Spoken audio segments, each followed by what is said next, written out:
Agradecemos a Dios por un nuevo día que nos da.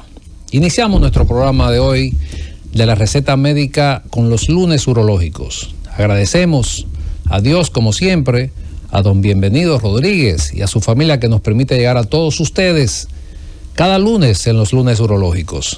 En el día de hoy, precisamente, es bueno comentar que pospusimos nuestra invitada especial debido a esa gran labor que se estaba reportando del señor ministro de Turismo, que pensábamos que no iba a dar tiempo para hacer el programa, pues pospusimos el programa, pero gracias a Dios pues se pudo presentar todo lo que había hecho el señor ministro de Turismo, y pues aquí estamos para dar pues seguimiento, información, como siempre lo hacemos cada lunes en los lunes urológicos.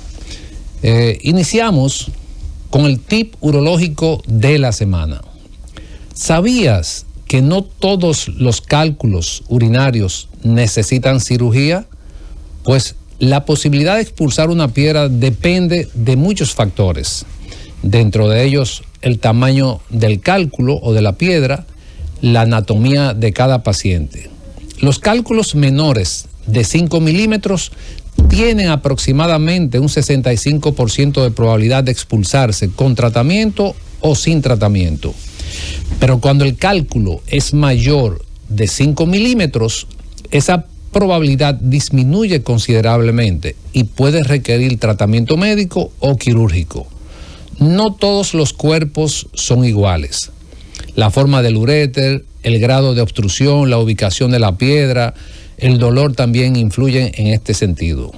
Esperar sin orientación de un urólogo puede complicar la salud del riñón. Ante la duda, visite a su urólogo. Antes de iniciar con nuestro programa, tengo algo que leer en relación a hacer las cosas bien hechas. Todo tiene consecuencia.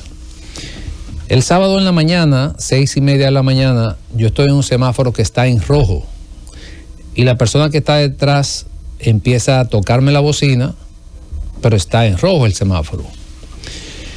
Y se desespera y me pasa por el lado y choca, automáticamente choca, porque el semáforo estaba en rojo y lógicamente el otro tenía preferencia porque estaba en verde. Entonces me surgió escribir esto basado en la imprudencia, y no solamente la imprudencia de irse en rojo en un semáforo, la imprudencia de hacerlo mal hecho, la imprudencia de hacerse de lo ajeno, la imprudencia en todo el ámbito. Y ahí viene el estrés. Entonces, inicio. El estrés, la enfermedad del momento. Vivimos en una sociedad acelerada, donde el estrés se ha vuelto parte del día a día. Sin embargo, no solo lo generan el trabajo o los problemas económicos. Hay un tipo de estrés más silencioso, el que nace cuando hacemos las cosas incorrectas. Romper las reglas, pasar un semáforo en rojo, actuar fuera de lo correcto, aunque parezcan acciones simples, generan una tensión interna. El cuerpo entra en alerta, aumenta la ansiedad y se activa un estado de defensa que con el tiempo pasa factura. Ese estrés acumulado no solo afecta a la mente. En urología lo vemos con frecuencia. Puede alterar la micción, aumenta la urgencia de orinar, afecta la erección y disminuir la calidad de vida. El sistema nervioso y el aparato urinario están más conectados de los que muchos imaginan. Vivir en desorden genera estrés. Vivir en coherencia genera salud. La invitación es clara: hagamos lo correcto, no solo por la sociedad, sino por nuestro propio bienestar. Ante la duda, visite a su urólogo. Le damos los buenos días a nuestro amigo, colega hermano Wellington Ledesma. Muy buenos días, doctor. Como siempre, contento de estar aquí detrás de este micrófono y con la responsabilidad de tratar de hacerlo lo mejor que uno pueda, ¿verdad? Porque hay que tratar de hacerlo bien. Hay un refrán a propósito del comentario final suyo que dice que hacerlo, o sea, aunque todo el mundo lo esté haciendo mal, si tú lo haces bien, eso es lo correcto y todos lo sabemos. Algo, no recuerdo muy bien, pero es algo así como que si, aunque todo, hay que hacerlo bien hecho, aunque todos lo estén haciendo mal. Mira, tú sabes que yo quise leer eso, y eso que tú dices también, de hacerlo correcto. Yo tuve un amigo y lo visité a saludarlo, tenía muchos años que no lo veía. Y cuando yo llegué me dijo, Pablo, no me vuelva a visitar, porque yo estoy haciendo algo que estoy ya fuera de mi control. O sea, me dijo que no lo visitara. Y al final sí, él tuvo la razón, porque al final pasó algo que él no quería que yo fuera a estar en un ambiente como ese. Okay. Y se lo agradezco y se lo agradeceré para toda la vida, pero él nunca tuvo vida hasta que llegó el final de sus días. Entonces, no importa lo que usted haga, si está mal hecho, la mayoría de las personas que hacen las cosas incorrectas nunca tienen paz espiritual, porque no duermen tranquilos. Vamos a darle los buenos días a nuestro amigo, hermano buenos días, Roberto Díaz. Escuchando su reflexión, y como usted bien dice, yo he dicho que a veces la gente no tiene paz consigo mismo. Es imposible pensar que van a tener paz con otros.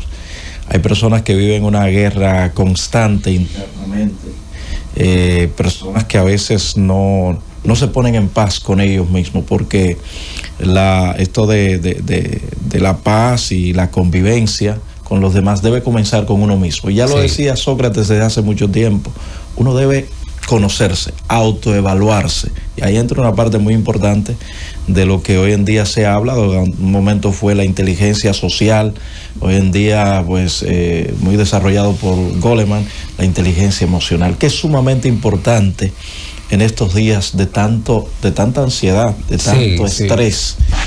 Saber las consecuencias a lo que nos puede llevar el estrés y la ansiedad nos debe hacer reflexionar profundamente, ver cómo nosotros vamos llevando la vida llevándonos a nosotros, para poder tener esa paz, esta calma, y aprender a ceder el paso, a pedir permiso, a pedir perdón cuando haya que pedirlo. Todas esas cosas que parecen cosas sencillas, como usted bien dice, pero son de las cosas que nos hacen grandes y mejores ciudadanos. Así es. Sí, me acordé ya del refrán: lo que está bien hecho, lo que está mal hecho aunque lo hagan todos, y lo que está bien hecho aunque no lo haga nadie. Y eso a propósito de la moralidad que nos muestran a nosotros. Perdón por ese bache, pero quería compartir eso puntualmente, porque para mí es una gran frase. Muchas veces tú te cuestionas de que Dios mío, pero yo estoy tratando de hacer todo bien y a mí no se me da nada. No importa, el tiempo eventualmente te va a colocar donde tú debes estar. Claro que sí. Hay un pensador que de hecho dice, lo voy a buscar el nombre ahorita: aunque nada cambie, si yo cambio, todo cambia. Correcto. Eso es así. Eso es sumamente importante, y como bien usted señala, y los expertos en conductas dicen que pueden resumir las cosas de un país mirando su tránsito. Cómo se comporta la gente en el tránsito es un reflejo de la sociedad que nosotros tenemos, y eso es una gran realidad. Un mal que nos ha afectado tanto, doctor Mateo: 3,000 muertos aproximadamente cada año por siniestralidades en el tránsito, por la imprudencia, porque los mismos expertos han dicho que el 90% de las causas de las siniestralidades son factores humanos. Sí, eso es así, es correcto. Profe, nosotros, aprovechando de que usted hemos pospuesto el programa con la invitada que teníamos antes, pero usted ha hecho una introducción de enfermedades litiásicas, de los cálculos dentro de el tip que dio urológico, y estamos en verano, porque no aprovechamos y hablamos un poco de eso. Sí, ¿te parece? Podemos hablar de todo un poco. De hecho, en lo que conversábamos, me llegó un tema que estuve viendo ahí, un paper que salió, que también lo podemos mencionar para mantener a nuestros radioyentes y televidentes pues actualizados, con relación a lo que son las ondas de shock de baja intensidad, que es un tratamiento que se utiliza en ortopedia, en cardiología y en urología también. No hay una evidencia científica sólida, robusta, pero hay estudios de las ondas de shock, que es un tratamiento que se aplica en el pene, en esos pacientes que tienen trastorno de la circulación, y aunque no está definido de manera así específica, pero sí hay muchos pacientes que mejoran bastante su función eréctil con este tipo de tratamiento, y es bueno decirlo, pero siempre hay que estudiar bien el paciente.